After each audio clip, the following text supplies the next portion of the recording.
ಕುಟುಂಬದಲ್ಲಿ ಯಾರ ಕುಟುಂಬದಲ್ಲಿ ಇಲ್ವಪ್ಪ?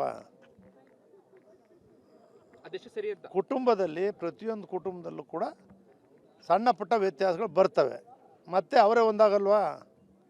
ಒಂದಾಗಲ್ಲ ಅಂತ ಯಾರು ತಿಳ್ಕೊಂಡಿದ್ರೆ ಅವ್ರು ಮೂರ್ಖತನ ಅಷ್ಟೇ. ನಮ್ಗೆ ಅದು ಇದು ಬೇಕಾಗಿಲ್ಲ. ನೀವು ಚುನಾವಣೆ ನಿಲ್ಲಬೇಕು ಈ ಸಾರಿ ನೀವು ನಿಲ್ಲಲೇಬೇಕು, ನಾವು ನಿಮ್ಮ ಜೊತೆ ಇರಲೇಬೇಕು ಅಂಥೇಳಿ ಪ್ರತಿಯೊಬ್ಬರೂ ಕೂಡ ಅವರೆಲ್ಲರೂ ಕೂಡ ಏಕೈಕ ಗುರಿಯನ್ನು ಇಟ್ಕೊಂಡಿದ್ದಾರೆ. ಅದು ಬಿಟ್ಟರೆ ರಾಜಕೀಯ ನಾನು ಯಾವುದು ಕೂಡ ನಿಮಗೆ ಗೊತ್ತು. ನಾನು ಮೊಬೈಲ್ ನೋಡೋಕ್ಕೆ ಬರೋಲ್ಲ, ಯಾರು ಫೋನ್ ಬರುತ್ತೆ ಆನ್ ಮಾಡೋದು. ಈ ಕಡೆಯಿಂದ ಮಾಡ್ಬೇಕಾದ್ರೆ ನಮ್ಮ ಪಿ ಎಗಳು ಮಾಡಿಕೊಡ್ತಾರೆ. ಅದ್ಯಾವ ಇನ್ಸ್ಟಾಗ್ರಾಮ್ ಆಗಲಿ ಬೇರೆ ಬೇರೆ ಏನೂ ಕೂಡ ನನ್ನ ಮೊಬೈಲಲ್ಲಿ SMS ಆಗಲಿ ಈ ಕಡೆಯಿಂದ ಮಾಡತಕ್ಕಂಥದ್ದು ಯಾವುದು ಕೂಡ ನನಗೆ ಮೊಬೈಲ್ ಆಪ್ರೇಟ್ ಮಾಡೋಕ್ಕೆ ಬರೋಲ್ಲ. ಇವತ್ತು ಕೂಡ ನಿಮ್ಗೆ ಹೇಳ್ತಕ್ಕಂಥದ್ದು ಇಷ್ಟೇ.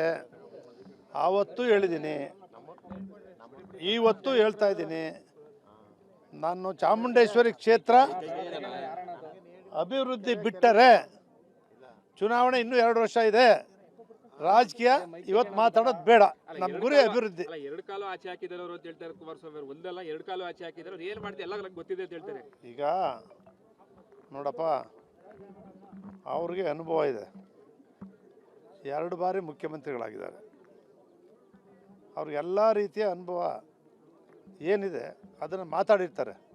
ಅದನ್ನು ನೋಡಿಲ್ಲ, ನಾನು ನೋಡೇ ಇಲ್ಲ, ಕಾಂಟ್ಯಾಕ್ಟು ಮಾಡಿಲ್ಲ. ಅವರೇ ಹೇಳಿದ್ರಲ್ಲಪ್ಪ 1.5 ವರ್ಷದಿಂದ ನಾನು ಅವ್ರನ್ನ ಬಿಟ್ಟಾಕಿದ್ದೀನಿ ಅಂತ ಹೇಳಿಲ್ವೇ? 1.5 ವರ್ಷದಿಂದ ಅವ್ರ ಜೊತೆ ನಾನು ಮಾತಾಡಿಲ್ಲ ಅಂತೇಳಿ ನಿಮ್ಗೆ ಹೇಳೋರು. ನಿಮ್ಮ ಮುಂದೆ ಹೇಳೋತ್ತಿಗೆ ನಮ್ಗೆ ಕೇಳ್ತಿರಲ್ಲ. ಅಲ್ಲ, ನನ್ನ ನಡೆ ನಮ್ಮ ಜನ ಏನು ಹೇಳ್ತಾರೆ ಅದು. ಕಾಂಗ್ರೆಸ್ ಹೋಗ್ತಾರೆ, ಚರ್ಚೆಗಳು ಶುರು ಆಗಿದೆ ಈಗ. ಎಲ್ಲ ಏನಂತಾರೆ, ಸಿದ್ದರಾಮಯ್ಯನವ್ರಿಗೆ ಚಾಮುಂಡಿ ಬೆಟ್ಟದ ಮೇಲೆ ಸಿದ್ದರಾಮಯ್ಯನ ಯಾಕೆ ರಾಜೀನಾಮೆ ಕೊಡ್ಬೇಕು ಸಿದ್ದರಾಮಯ್ಯನವರು ಅಂತೇಳಿ ಚಾಮುಂಡಿ ಬೆಟ್ಟದಲ್ಲಿ ಮಾತಾಡಿದ್ರು. ಆವತ್ತು ಎಲ್ಲ ಕಾಂಗ್ರೆಸ್ ಪರ ಹೊಟ್ಟೋದ್ರು ಅಂದರು. ಹೋಗಿದ್ದೀನ? ಇವತ್ತು DK ಶಿವಕುಮಾರ್ ಅವರೇ ನಾವು ಹೋಗಿದ್ದೀನ ಮುಖ್ಯಮಂತ್ರಿಯಾಗಿ ಒಂದು ದಿವಸನೂ ಕೂಡ ಒಂದು ಮೀಟಿಂಗಲ್ಲಿದ್ದರು. ಅವತ್ತಿದೆ ಒಂದು ಕ್ಷೇತ್ರದ ನಮ್ಮ ಅಧಿಕಾರಿ ಬಗ್ಗೆ ಒಂದು ಲೆಟ್ರ್ ಕೊಟ್ಟು ಬಂದೆ. ಎಲ್ಲ ಮೀಟಿಂಗಲ್ಲಿ ಒಂದು 200-300 ಜನ ಇದ್ದರು.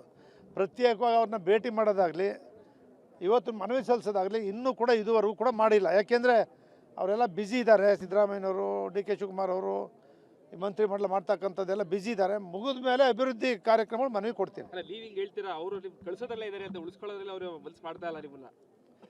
ನಾನು ನಿಮ್ಗೆ ಹೇಳಿದ್ನಲ್ಲಪ್ಪ, ನಾನು ಹೇಳೋದಿಷ್ಟೇ.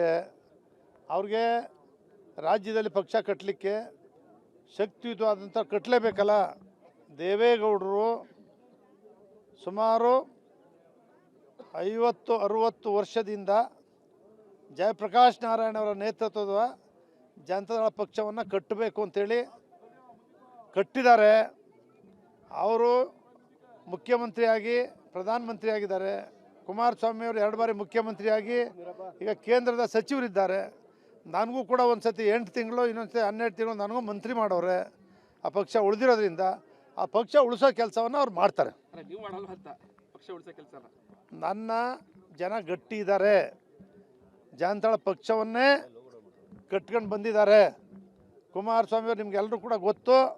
ಪ್ರಥಮವಾಗಿ ನಾನೇ ಕಲಾಮಂದಿರದಲ್ಲಿ ಮುಖ್ಯಮಂತ್ರಿ ಆಗಲೇಬೇಕು ಅಂತ ಹೇಳಿದ್ದು ಗೊತ್ತು.